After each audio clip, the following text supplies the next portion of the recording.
Top line, one of the reasons to consolidate the two communities is because of cost savings. And we have conservatively estimated that we can save about $2 million a year on our combined budget, which is more than $20 million a year. Now that's a really conservative number. Other communities that have consolidated, and Dave will talk a little bit about this later, have saved as much as 20 or 30% of their combined budgets, which would be more like $4 million or even more.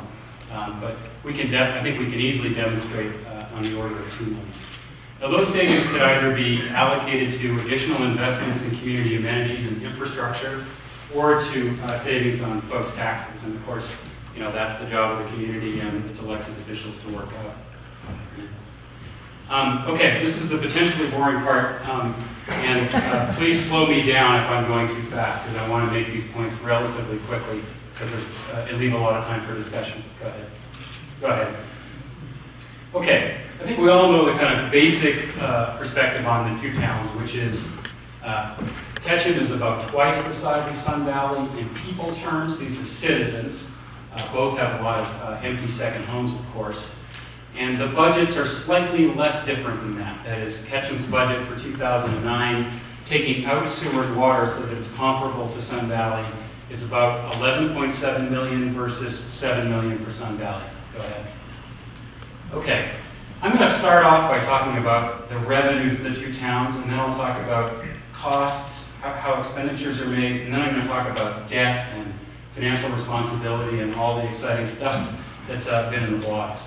Okay, total government revenue per person, about $4,000 in Sun Valley, about $3,000 in Ketchum, and the bulk of the difference between those two is made up actually by property tax per person. And Sun Valley folks here, you're bearing almost twice as much per capita in property taxes. And you can see that that's made up of your basic mill levy plus an additional levy, and that's $377. I'm sorry, it's not showing up too clearly on the slide, which is an additional levy to pay down a particular bond that you have. And you can see on the Ketchum side, you've got about $1,000 of total property taxes per person per year. But the last 118 of that is actually from our Urban Renewal Authority, and that's not an incremental levy. URA is a really complicated beast. I'm not going to go into the detail, but that's essentially revenues that were foregone and that we would normally give to the county. Thank you, Tom.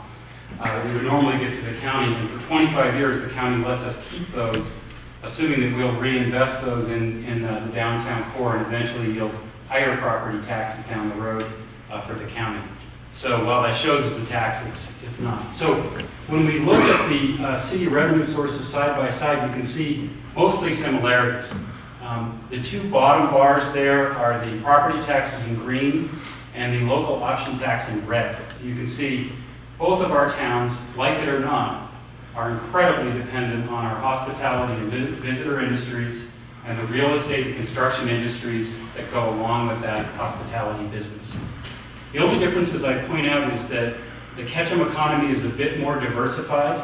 We have substantially more revenues from charges and services that reflect the slightly more diversified base on the Ketchum side. Go ahead. And if you were to look at that on a per person basis, again, you can see down at the bottom the difference in the property tax and LOT tax, with a much smaller difference in transfers from state revenues. Go ahead. Okay, I have heard a lot as we've begun this discussion about how the two towns are different in terms of the businesses that they're in. I can't find any evidence for that at all.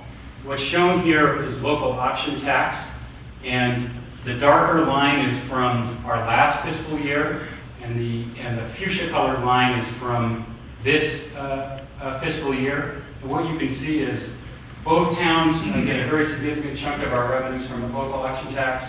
Both towns see almost an identical pattern in terms of that local option tax. And in both cases, we are down in local option taxes compared to last year. And it was down in Ketchum 16% in the month of January. I don't know what the Sun Valley numbers are for January. They haven't been released yet. But we're in the same business. And our business isn't as good as it could be. This is occupancy of our hotels and condominiums. And you can see up at the top in green, we're about 26% occupancy in December, versus our competitor resorts at 30, 50, and 42%. So one of the reasons to come together is to do a better job at building our local economy, not only visitor economy, but diversified economy. Go ahead. One of the factors that's been driving more difficult times in terms of local option tax is we've actually been losing hotel rooms over time. You can see a decline of about 11% since 2003. Now there are 3 new projects in Ketchum that we hope will come into being, would add about 20% to that, again, which we hope would benefit everybody in the economy.